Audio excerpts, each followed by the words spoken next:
Muito boa noite. Uma alegria para mim estar aqui. Como eu sempre começo as minhas falas, fazendo aquilo que eu mais amo, que é falar de Jesus, poder refletir um pouco sobre a doutrina espírita, contar também algumas coisas sobre esse trabalho pelo qual a gente desenvolve, que o Raul já comentou com vocês. Creio que a maioria às vezes fica na expectativa, de querer saber algo mais, ouvir alguma história, algo que nos motive talvez a acreditar nessa faculdade que às vezes é tão sublime, mas algo tão natural para nós seres humanos. Quem de nós não tem na família alguém que algum dia deu um relato sobre uma visão, sobre uma percepção, um sentimento, aquela história de vó, de assombração que colocava todo mundo se cagando de medo para ser no literal. Então, vocês vão perceber aqui que aqui em cima há um ser humano como vocês que apenas identificou numa das suas faculdades mediúnicas algo de bom que poderia fazer pelos outros. Tá? Então, por quê? Porque a faculdade mediúnica, embora ela seja confundida às vezes como um dom, seja confundida como algo sobrenatural, uma pessoa que é abençoada ou amaldiçoada, dependendo do ponto de vista da crença, não tem nada disso, porque desde os livros de André Luiz, 1940 e alguma coisa, ele falava sobre a faculdade mediúnica ser algo natural, algo humano, algo do nosso corpo físico e não um dom, como nós acreditávamos, uma anomalia, alguma coisa que pudesse diferenciar um ser humano do outro. Assim como a doutrina espírita fala para nós que Jesus, aquele ser maravilhoso que nós vemos no Evangelho, nas igrejas, nas histórias, no The Chosen, seja onde for, as coisas que ele fazia e fez por nós, era parte da sua natureza humana também. E nos encorajava o Cristo. Vós sois deuses, poderei fazer o que eu faço e muitas coisas mais, desde que tenhamos fé. Aí que vem o problema, Talvez a diferença nossa para o Cristo, ou nossa para essas pessoas que trabalham com a mediunidade, como Chico Xavier, como Irmã Dulce, como Madre Teresa, que eram pessoas que diziam ser intuídas por Deus, pelo Espírito Santo. O que seria isso? Uma percepção de algo pelo qual outras pessoas não possuem. Então, eu gosto de falar da mediunidade com um ar assim natural, para que as pessoas não tentam separar, mas entendam que cada um possui uma faculdade em nível diferente. Allan Kardec fala para nós, no livro dos médiuns, que todos nós temos alguma faculdade mediúnica. Alguns menos, outros mais. O que é uma faculdade mediúnica? A Clara, nossa orientadora espiritual, ela usa um termo que eu acho bem legal. Ela chama de senso-percepção. Ou seja, é uma sensibilidade nossa de perceber energias. Tá? Então, quando eu, Diego, tenho essa faculdade da psicografia, onde também tem todo o glamour, por causa do Chico Xavier, a ideia de escrever livros, todo mundo acha mais legal. Parece que é a principal. Mas não. Kardec fala que é a básica. Todo mundo tem. Todo mundo, em algum momento, pode pegar um papel, se intuir e escrever algo que, às vezes, não é da sua natureza, não é do seu hábito escrever. As minhas primeiras mensagens, quando eu tinha 11, 12 anos ali, eram poemas, com rimas. E eu odeio. Tinha uma dificuldade imensa para ler um poema, para ler coisas que rimavam, não achava legal, não gostava. Só que eu ia escrever, era só poemas. Mas eu acreditava que era algo meu, mas era estranho, Algo meu fazendo aquilo que eu não gosto. E depois, com o tempo, eu fui descobrindo que isso fazia parte dessa particularidade do meu corpo físico. Então, por que do corpo físico? Como eu estava falando, André Luiz, para quem não conhece, às vezes alguém aqui não é espírita ou não tem o hábito de estudar, ou o espiritismo, tá? André Luiz foi um dos espíritos, mentores, que escreveu, através de Chico Xavier, obras magníficas. São livros que hoje são estudados em faculdades de medicina para que seja adquirido um conhecimento mais rápido Porque aquilo que era negado até então, hoje começa a se comprovar. Pense em 1940 você falar sobre órgãos sintéticos, transplantes de órgãos. Era algo que a medicina nunca imaginava realizar. Mas o adiantamento da vida espiritual já nos noticiava isso. E ali também André Luiz falava que a faculdade mediúnica era um fator humano, genético. Recentemente, nós tivemos uma pesquisa de um grupo lá do Rio de Janeiro, de uma faculdade, que eles começaram a estudar o genoma das pessoas e descobriram que no DNA das pessoas que possuem algum tipo de percepção mediúnica, há uma semelhança entre eles e uma diferença entre os próprios irmãos de sangue. Ou seja, a medicina concluiu que a mediunidade é uma coisa humana, é do homem. Eu, Diego, a partir do momento que eu desencarnar, acabou o médium. Vou chegar lá só espírito, porque a mediunidade está no meu corpo, está na minha faculdade. O que é essas faculdades que eu estou falando, né? Existe a psicografia, que seria pela escrita, a psicofonia, que seria pela fala, a clarividência, quando a pessoa tem a faculdade de enxergar os espíritos, e tantas outras, psicometria, que tem a sensibilidade de pegar objetos e identificar ali a energia do seu dono. Chave, energia. Porque nós pensamos que mediunidade é conversar com gente que morreu, né? E não é. Mediunidade é sentir energias. E o espírito é uma energia. Por isso que os médiuns têm a percepção das pessoas que já desencarnaram. E a gente fica acreditando, às vezes vai no centro espírita, né? É muito comum isso.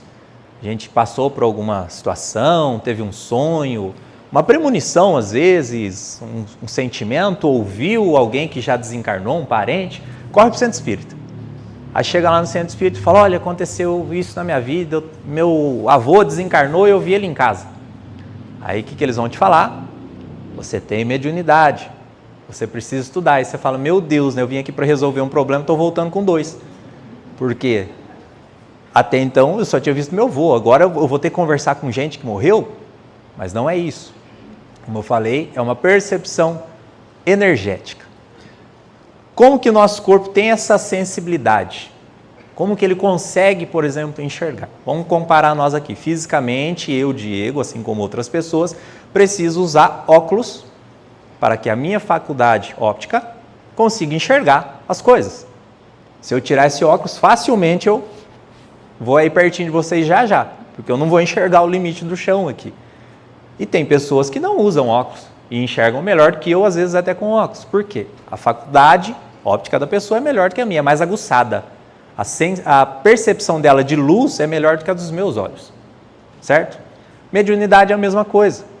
Mediunidade, quando nós temos uma percepção mais aguçada de ondas de vibração de alguma coisa, seja de ouvir ou de ver, as pessoas percebem mais do que a outra. Só isso. Dentro do nosso corpo, nosso cérebro, existe uma glândula chamada glândula pineal. Lá atrás, Leon Denis, alguns cientistas, próprio André Luiz, falava sobre a pineal ser essa glândula que conseguia captar, perceber essas funções do mundo espiritual. E a medicina, a ciência, que não acreditava nessas questões espirituais, por não conseguir nada que medisse a função da pineal, dizia que a pineal era a próxima apêndice do corpo humano. Era um órgão que está perdendo a sua função e logo deixará de existir. Porém, com o avanço da ciência, a percepção, entenderam o quê? A glândula pineal, ela tem uma captação de ondas neurais, de ondas energéticas, de estímulo. Ou seja, ela tem a função que a gente pensava que o cérebro tinha. Então, nosso cérebro ele não pensa, nosso cérebro ele só processa. Ele recebe a informação e processa. Aí ele distribui para o nosso sistema nervoso. Da onde vem essa informação? Da nossa consciência, que hoje a psiquiatria entende que ela é um fator externo ao nosso corpo. Tanto que os remédios que nós tomamos, quando a gente está meio loucão, que vai lá tomar um tarja preta para ficar calminho, o que ele faz? Eu tomo, não estou brincando não. ele cria uma membrana em volta do nosso cérebro que bloqueia esses estímulos externos de nos influenciar. Ou seja, a nossa consciência de fazer com que a gente fique agitado, com que a gente fique ansioso, nervoso, enfim, depressivo às vezes. Então, essa função que até então não existia, ela vai somando ao nosso adiantamento, nosso conhecimento e vai chegar nessa onda mediúnica aí. O nosso pensamento vindo da consciência, ele atinge a nossa pineal, o cérebro processa e se transforma em alguma coisa. Então, nós pensamos, a pineal distribui para o cérebro, fala, vou pensar em andar, andei. Vou pensar em falar, falei. Então, é algo muito rápido. Porém, o que acontece? Essas energias de pessoas, às vezes de ambientes, que ficam invisíveis aos nossos olhos, porque já não estão mais na mesma sintonia, na mesma vibração de matéria que nós, ou seja, as pessoas que já desencarnaram, que estão no plano espiritual, essas mesmas ondas, elas conseguem, através da senso-percepção do médium mais aguçada, entrar na sua pineal e fazer com que ele haja através disso. Pode ser através da obsessão, da intuição e das faculdades mediúnicas quando elas estão bem organizadas, quando elas estão bem disciplinadas em nós. Ficou confuso? Ou deu para entender? Vocês fiquem à vontade de conversar comigo a qualquer momento, tá? Se tiver dúvida, quiser falar, aqui é bem democrático, tá? Eu gosto de participar com vocês também, não é só falar igual um louco aqui, como se eu fosse dona da verdade, tudo bem? Vamos lá.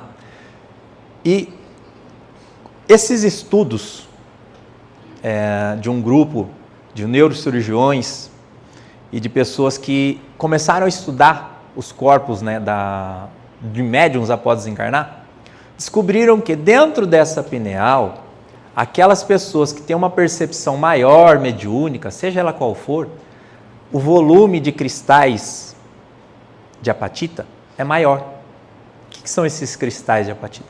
É o mesmo cristalzinho que é utilizado nas antenas dos rádios para captar ondas. Olha que legal. Quanto que Deus é perfeito, né? Então essas ondas, elas podem ser pensamentos pelo qual não são nossos. Daí nós entendemos de onde vem a intuição, da onde que vem aqueles poemas que eu escrevia, da onde que vem as obsessões, os pensamentos intrusivos. Nem tudo é nosso. Muito pelo contrário, muita parte do que passa pela nossa cabeça vem de uma outra consciência. Não é para ninguém ficar com medo, tá? Mas é importante a gente ter esse conhecimento, por quê? Para a gente conseguir discernir o que a gente permite entrar e o que a gente vai realmente fazer. Eu falo que os meus pensamentos são simples e fáceis de serem separados.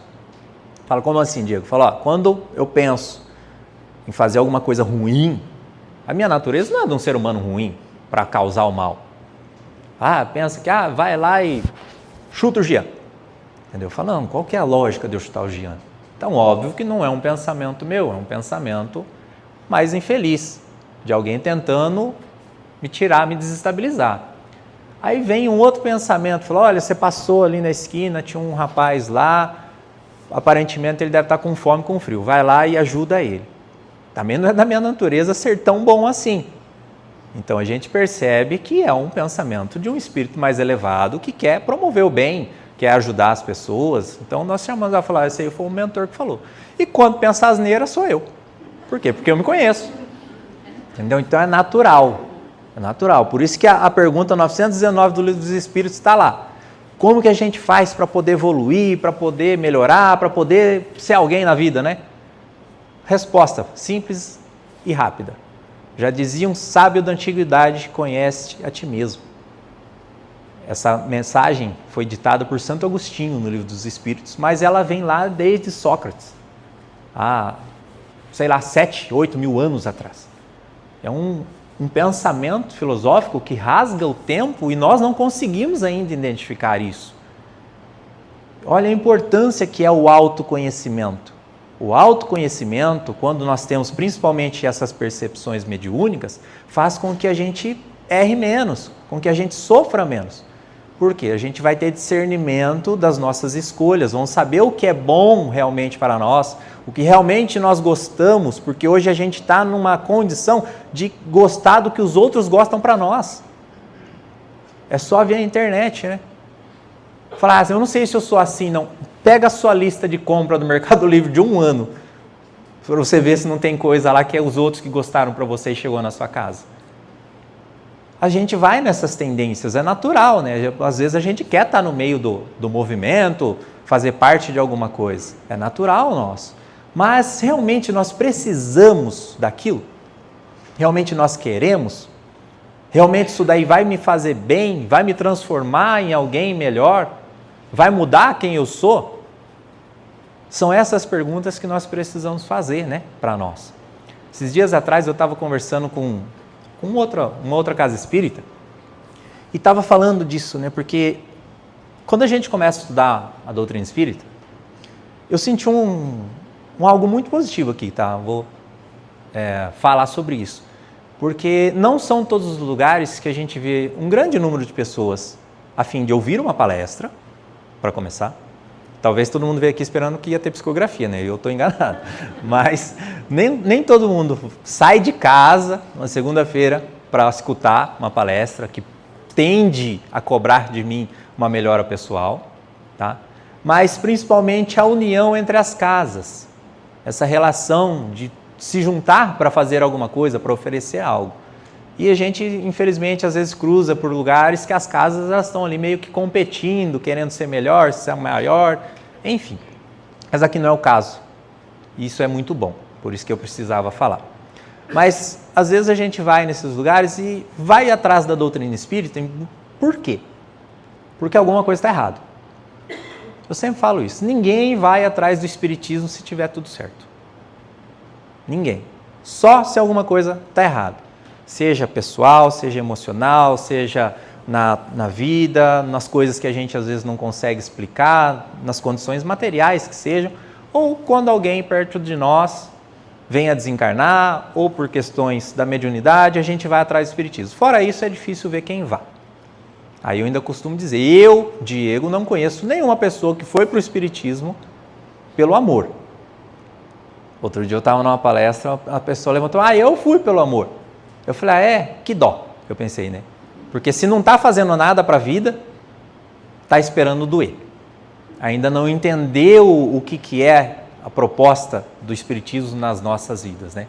E quando eu falo isso, eu falo, gente, a gente vai nas casas e sempre ouve, olha, você precisa fazer uma reforma íntima, você precisa mudar. Aí você fala, não, porque eu preciso mudar, eu preciso fazer isso, eu sempre preciso.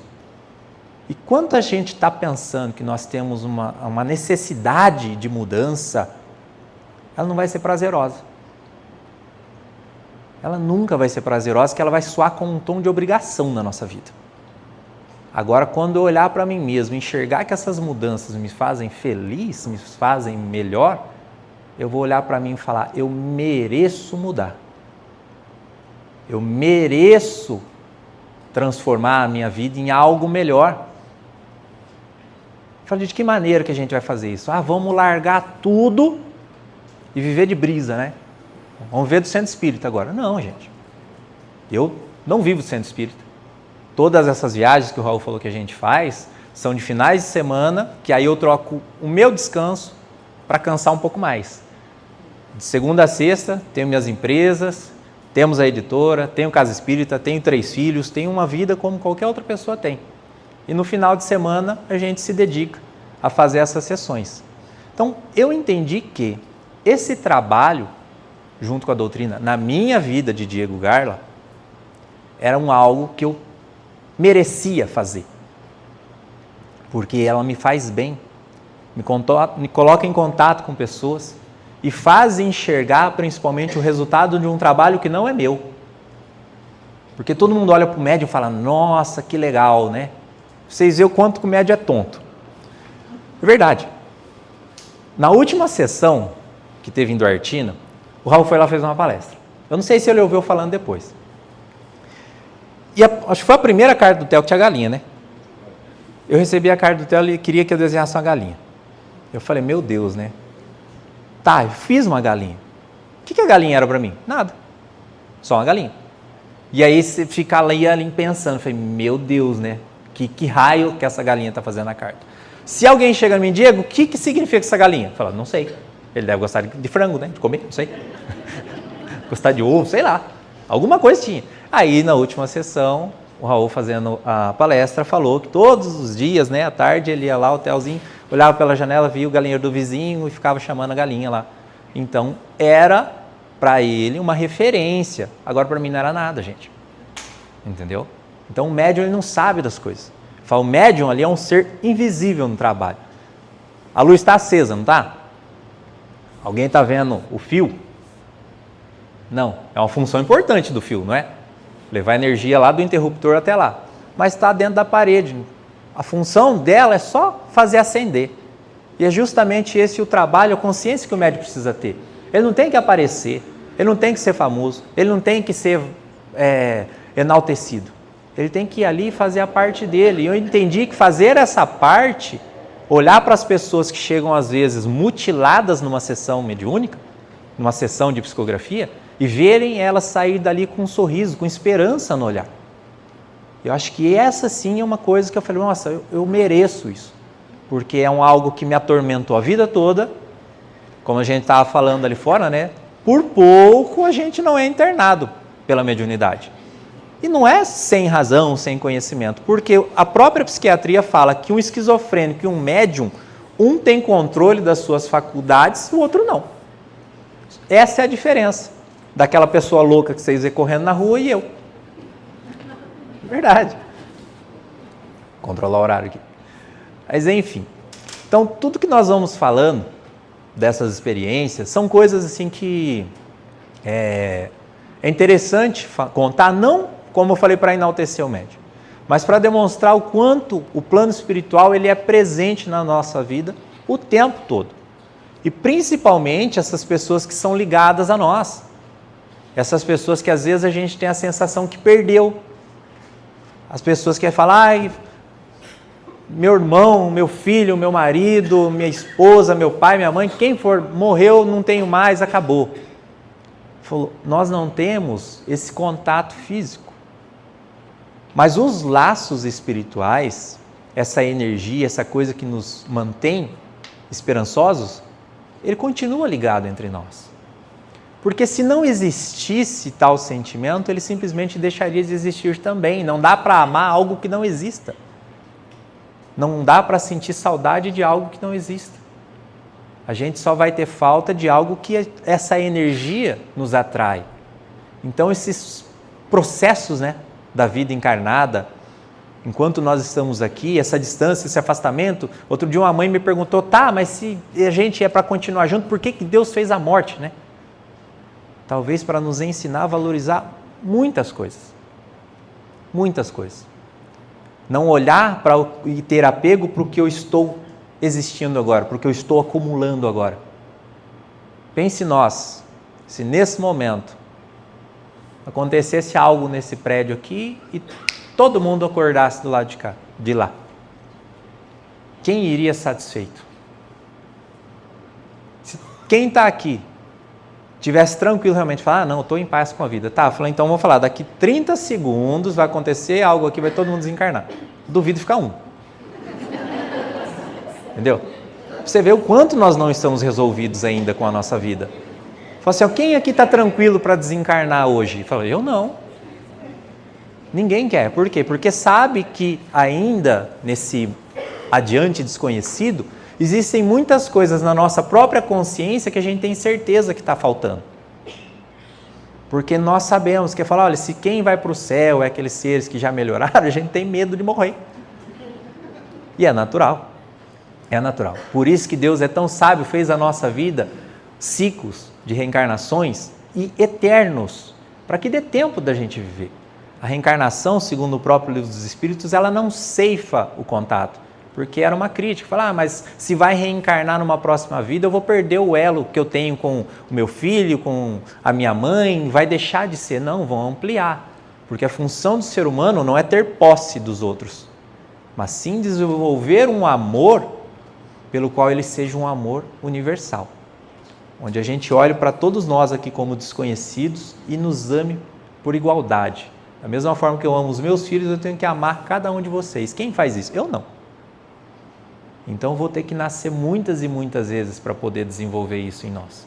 Tem um trecho do livro Nosso Lar, André Luiz está narrando a história do pai dele e da mãe. A mãe já havia desencarnado antes, era um espírito mais adiantado, mais consciente. E o pai estava na mesma ainda, vamos dizer, né? O pai desencarnou, era cheio das amantes e estava lá preso com as amantes naquele ciclo vicioso dele. E aí a mãe chega e fala, olha, ele não consegue sair daquela condição, ele não tem consciência, não tem esforço, ele está preso nas promessas que fez às mulheres da vida dele e está tentando cumprir, só que não vai. Por quê? Porque a matéria já acabou, não tinha mais o que oferecer a elas. E ficou naquela situação ali, no umbral, né, que a gente chama. Já vou falar sobre o negócio do umbral, não deixa eu esquecer não. E que eu esqueço. Eu estava esquecendo o que eu estava falando agora, do pai do André Luiz. Não é brincadeira, eu esqueço mesmo. O pai do André Luiz. E ele estava preso naquela situação. E ali, qual que era a proposta para ajudar ele? Falou, olha, nós vamos pegá-lo e vamos reencarnar ele. Por quê? Porque ele reencarnado, aquelas mulheres que estão perseguindo ele, não vão mais encontrá-lo. Falei, tá, mas e aí? Isso joga ele para a vida lá, né? Falou, não. Aí ela fala, eu irei junto. E serei esposa dele, novamente, para poder auxiliar ele. André Luiz fica louco, né? Você tá de sacanagem, né? Você vai voltar a casar com aquele traste, né? Aí ele fala, André, eu deixei de amá-lo como meu marido e hoje eu o amo como meu irmão. Então o que farei por ele é uma caridade. Aí ele tá, e aquelas moças lá?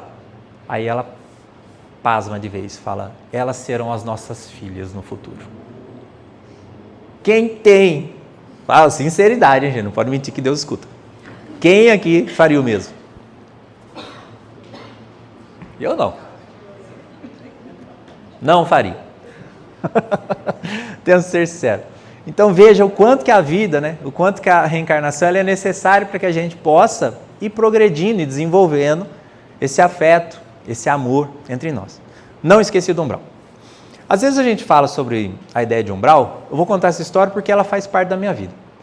Antigamente o umbral para mim chamava inferno, né? Acredito que também para todos. Desde pequeno, tinha as percepções mediúnicas, contava sobre pessoas que só eu via, enfim.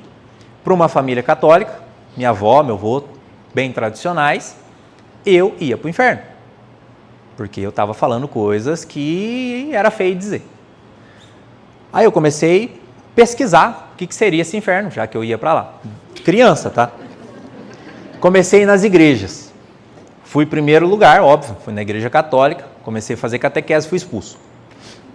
Não por arte, por comentar algumas coisas lá que a freira lá não gostou e eu fiquei com medo, que eu falei, agora sim, ela tem contato, né? Agora sim eu vou para o inferno. Eu falei, aqui eu não vou ficar. Aí eu fui embora. Comecei a frequentar igrejas evangélicas e aquilo que eu ouvia não somava, sabe? Não me esclarecia. Eu falava, gente, eu sou uma criança desobediente. E se me deram a cabeça para pensar, eu preciso usar ela para pensar. E eu falei, eu não consigo obedecer esse tanto de regra. E fui indo. Aí eu tinha certeza que eu ia para o inferno, sem sombras de dúvidas. Um dia eu conheci a doutrina espírita, ao acaso, mas que não são obras do acaso, né? São planos divinos pelo qual nós não temos consciência deles e eles chegam até nós. Conheci a doutrina espírita, comecei a estudar, me desenvolver, entender o que era mediunidade e fui logo tentar entender, já que eu vou lá morar com o diabo, né? Falei, eu quero saber o que é esse inferno. E lá falava que não existia o inferno. Falava, como que não existe o inferno?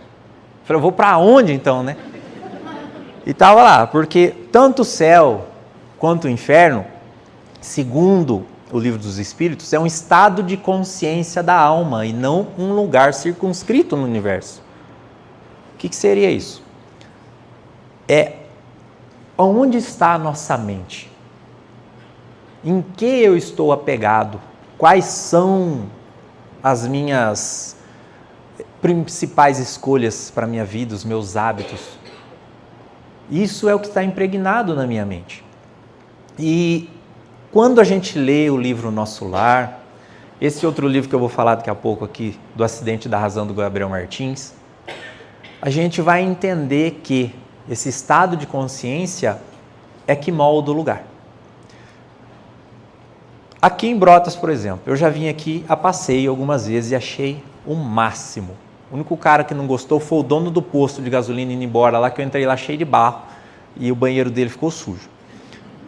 Mas eu achei o máximo, cachoeira, aqueles passeios, sim, lindo, maravilhoso. Alguém aqui conhece alguma pessoa daqui de Brotas que já tirou a vida? Deve ter vários, né? Vocês conhecem pessoas em depressão? Ou às vezes até alguém aqui está em depressão? E qual que é a diferença do meu olhar pela cidade onde vocês estão e dessas pessoas que fizeram isso? Não deveria ser um lugar lindo, maravilhoso? Então, vemos que não é o lugar, é a mente da pessoa que faz a condição disso. Existem pessoas que estão lá em Dubai e estão se matando. Existem pessoas que estão no Caribe e estão se matando. Existem pessoas que estão em muitos lugares e não enxergam beleza no lugar. Então, não é o lugar, são as pessoas. E penso eu também, né? Segundo o Livro dos Espíritos, Deus sendo bom e perfeito, Pai e amor, como diz João na Bíblia, jamais faria um lugar para os seus filhos sofrerem. Quem aqui tem filho?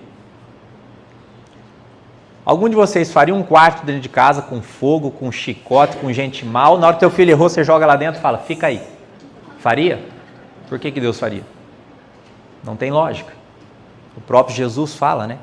Ao filho que pede o pão, nós não damos uma pedra. Ao que pede o peixe, nós não damos uma serpente. Imagina Deus que é perfeito. O que daria aos seus filhos?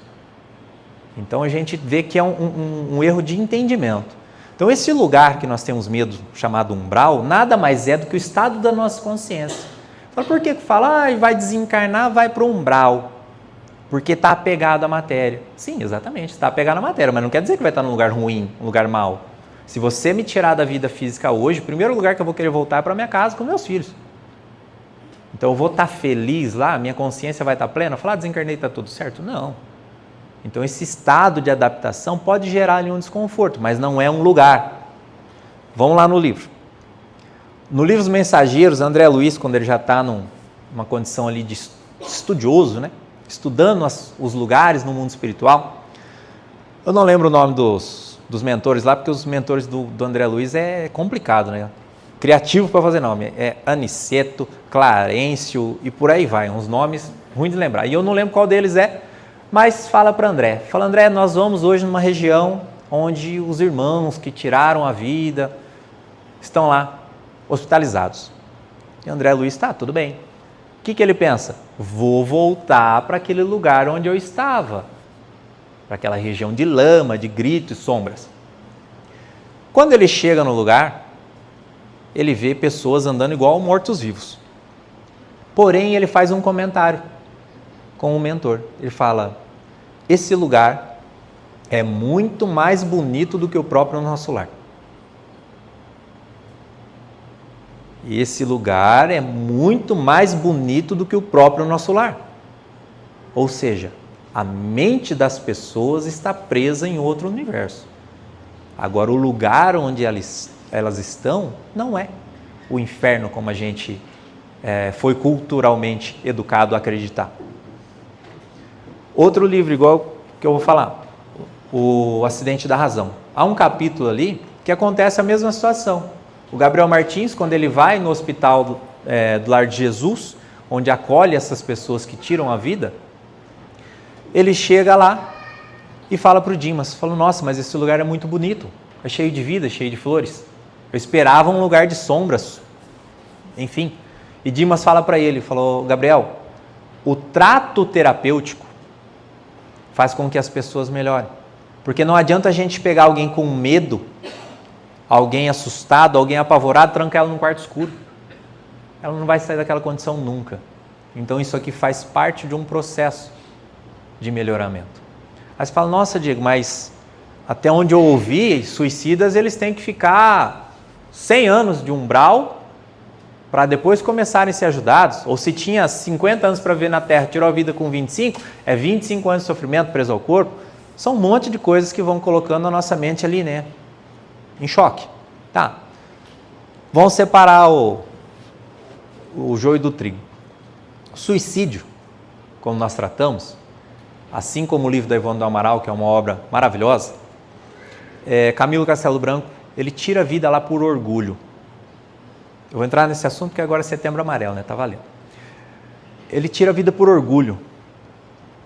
Ele era um escritor, fica cego e não aceita a aprovação de ficar cego e atira contra ele mesmo. E ali ele fica naquela condição de loucura, de dor, do barulho, por algum tempo, segundo o livro ali é cerca de 7 anos. Aí novamente ele vai para o Vale dos Suicidas, onde todo mundo acha que os espíritos que desencarnam por suicídio vão para lá. Eu não sei que tamanho é esse vale para caber tanta gente, entendeu? Mas enfim, dizem que vai para lá, e lá ele fica por mais 8 anos, onde ele via as caravanas passando de Maria, que recolhia as pessoas, ou seja, tinha gente ajudando. Ele não queria se ajudar. Alguém já tentou ajudar uma pessoa orgulhosa? Ele não aceita, não precisa, ele fala, deixa que eu faço. É sempre assim. E às vezes a pessoa está lá, está mal. Quem de nós, né? Às vezes está ruim, está com uma dor de cabeça, uma enxaqueca, alguma coisa, deita num canto lá. A pessoa chega e fala, ai, acende a luz, né? Já muda tudo. Aí fala, vou te levar no hospital tomar um remédio, vamos na farmácia. Você já, na hora, deixa eu quieto aqui, já passa. Não é orgulho? A pessoa veio nos ajudar.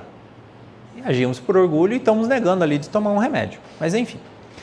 E essas pessoas, nesse livro, ficam lá por um longo tempo e nós catamos como uma regra e uma sentença e colocamos isso na vida de todas as pessoas que fazem isso. Na Bíblia, nos Salmos, está escrito lá, aquele que sonda os vossos corações sabe a intenção do Espírito. Ou seja, Deus sabe da intenção de cada um de nós. Na OMS, Organização Mundial de Saúde, tem aquela estatística de que uma pessoa a cada 40 segundos tira a vida, porém tem uma outra estatística de que 95% das pessoas que tiram a vida ou tentaram tirar a vida possuem algum tipo de transtorno. Ou seja, não estão com as suas faculdades mentais plenas. Logo, não possuem intenção, às vezes, de fazer o que fizeram. No livro dos Espíritos, quando Kardec começa a tratar com os espíritos sobre o destino das almas que tiravam a vida por suicídio, a resposta dos espíritos foi, aquele que tira a vida voluntariamente. Kardec falou, opa, pera lá. Só escutou voluntariamente, né? Na pergunta seguinte ele fala, mas todas as pessoas que se matam não são voluntárias? A resposta fala, não. O louco que se mata não possui a faculdade da razão. Louco, palavra da época, 1867. Hoje, transtornos, borderline, depressão, ansiedade, um monte de coisas que podem fazer com que a gente perca a razão.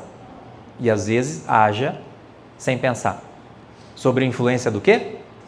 Daqueles pensamentos que vêm de ondas energéticas pelo qual a gente não sabe identificar porque não nos conhecemos.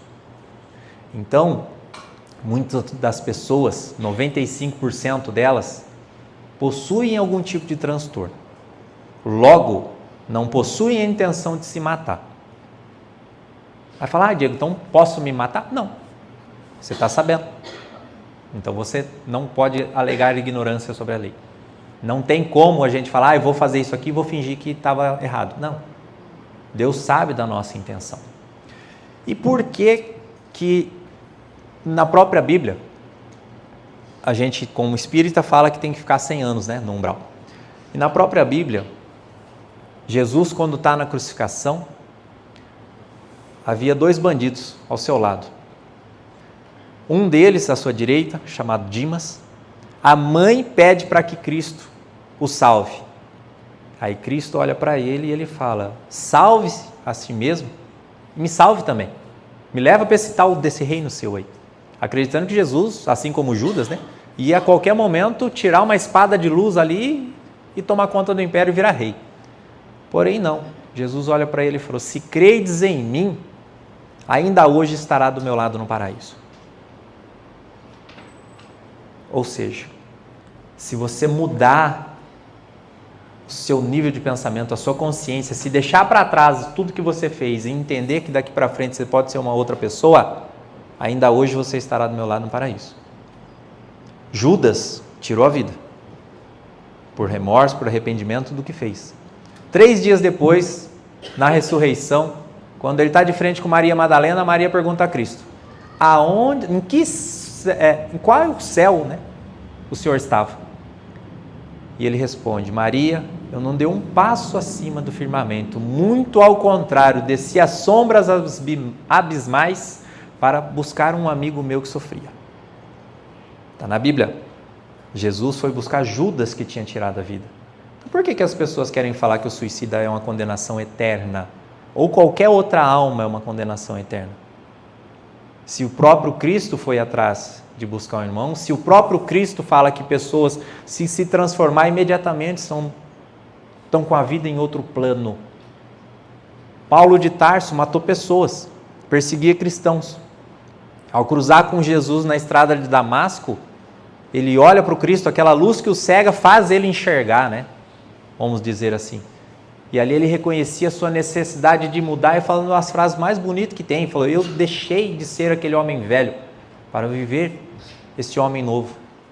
Naquele momento ele se tornou o maior apóstolo de todos e nem com Jesus ele conviveu. E quantos exemplos assim nós temos na vida? Quantas possibilidades nós temos de mudar as nossas vidas a partir do momento que botamos a consciência focada em quê? Em nós. Eu falo que ninguém vai na igreja procurar Deus, ninguém vai na igreja para tentar encontrar Jesus, porque eles estão em todas as partes. Nós vamos na casa espírita, nós vamos nas igrejas, nós vamos numa sessão de psicografia, não é atrás de carta do nosso ente. Nós vamos lá para nos reencontrar, para receber ali, através de um grau de consciência, o valor de nós mesmos que nós perdemos. Porque quando nós nos afastamos de pessoas que amamos, pelo desencarne, não é pela distância, não é pela saudade, é pelo valor que deixamos de dar na própria vida.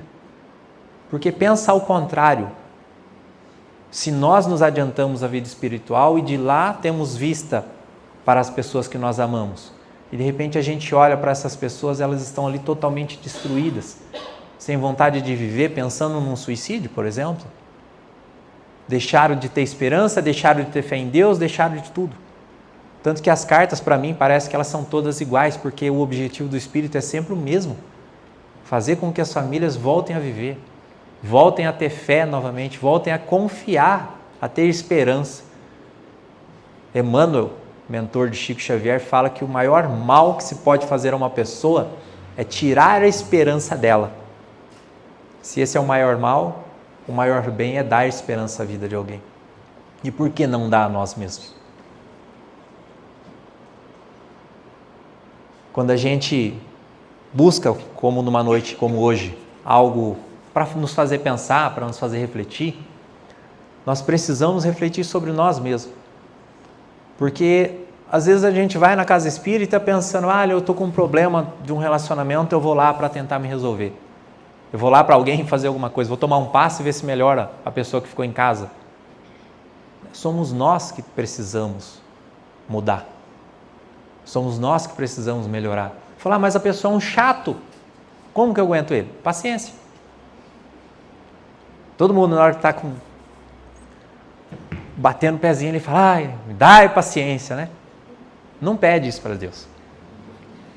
Quando a gente pede paciência para Deus, Ele vai nos ajudar a desenvolver ela. Ele vai mandar uma pessoa insuportável para viver com a gente. Então está lá na Bíblia. Assim, pedi e obtereis. E Tiago fala: quando pede não obtém porque não sabe pedir. Então cuidado com o que pede. Então não pede paciência, tá? Pede outra coisa. Mas enfim, nós precisamos entender que mesmo a dificuldade das pessoas é de nossa responsabilidade. Quando um filho nosso está com dificuldade de fazer alguma coisa, não é de nossa responsabilidade ajudar? Quem vê um filho começar a caminhar, cair e dar bronca nele? A gente acha lindo aqueles tombos, né?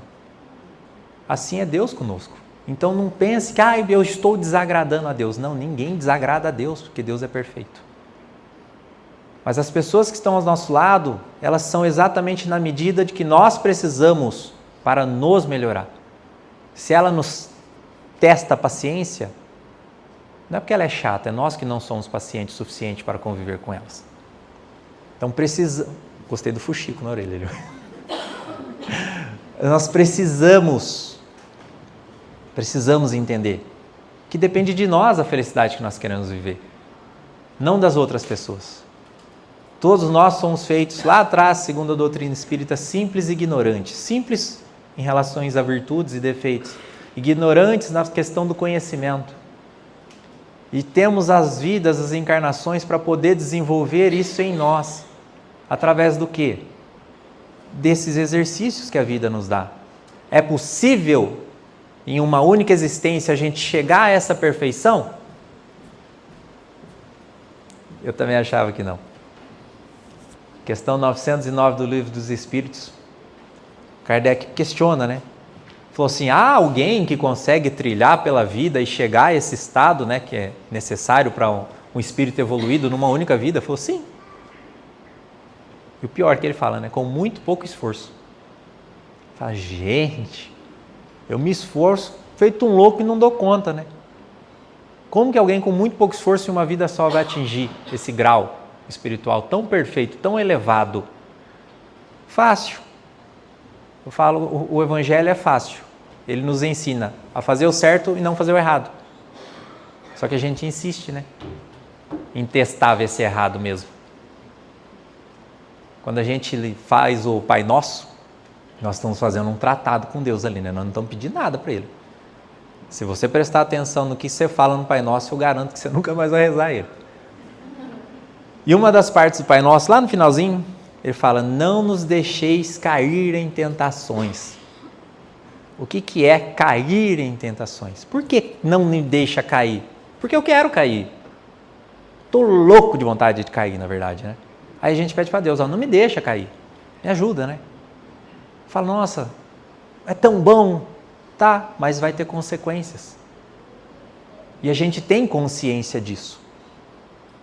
Chico, a melhor definição de tentação, eu ouvi de Chico Xavier, fala que tentação é você correr de um cachorro enorme com uma vontade imensa dele te pegar. E é assim que nós vivemos. Pensa, né? Reflete sobre a própria vida. Faça isso. Santo Agostinho pede, fala, olha, todos os dias, a hora que você for dormir, reflita sobre o seu dia.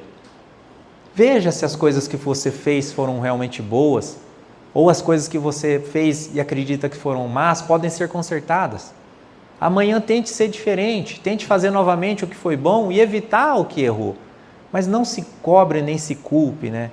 Porque a culpa, essa ideia de pecado, do erro, da causa e efeito, é algo que nos aprisiona, porque nos coloca na condição de vítima. E aí a gente acredita que nós somos merecedores do sofrimento que nós vivemos, quando nós devemos pensar que nós somos merecedores de alcançar a felicidade que desejamos. Eu espero de coração que essas palavras possam fazer algum sentido na vida de vocês, porque sempre que eu gosto de falar assim, como o Rô falou, eu não tenho tema, eu vou. E para mim elas são sempre muito válidas, eu gosto de refletir depois e cobrar de mim mesmo, né? Uma vez eu fui escrever um livro da Clara, falar sobre os livros agora, e tinha um capítulo lá de um assunto que eu tinha uma certa dificuldade de viver. E eu falei para ela, esse aqui eu não quero escrever. Ela falou, você vai escrever. Eu falei, eu não quero escrever. Ela falou, vai escrever e vai fazer. Porque a partir do momento que você escreve, você está prescrevendo a sua própria sentença. Então, se eu vim aqui falar para vocês fazer tudo isso daqui e não fazer, eu estou escrevendo a minha própria sentença. Seria um grande do importe. Tudo bem? Eu vou falar um pouquinho dos livros que a gente tem ali. Esse livro aqui é do Newton Stuck, um médium que trabalha comigo também. Acidente da Razão, que trata sobre a questão dos suicidas. Porém, com essa ótica, pelo qual eu falei com vocês, que é uma coisa assim que separa realmente, divide a nossa vida em dois elos, né? Porque a gente para da condição de julgar, passa a entender a pessoa às vezes como uma necessidade do nosso apoio. E não só pelo que fez, porque normalmente a gente julga, né? E pense na família, às vezes. Teve uma situação que nós estávamos no Rio Grande do Sul, tem várias cidades menores, que são como colônias, né? E lá são muito tradicionais. E teve uma senhora que o filho tinha tirado a vida, ela veio numa sessão de psicografia, perdida, né? Por ser católica a vida toda, assim, muito ortodoxa. E o filho tirou a vida e ela acabou indo lá na dor, no desespero. E ela falou comigo ali na hora da triagem que o padre aceitou que ele fosse enterrado no cemitério da cidade, mas que ele não poderia passar pelo portão, ele teria que entrar por baixo dos fios da cerca. Imagine isso para uma mãe. Entendeu?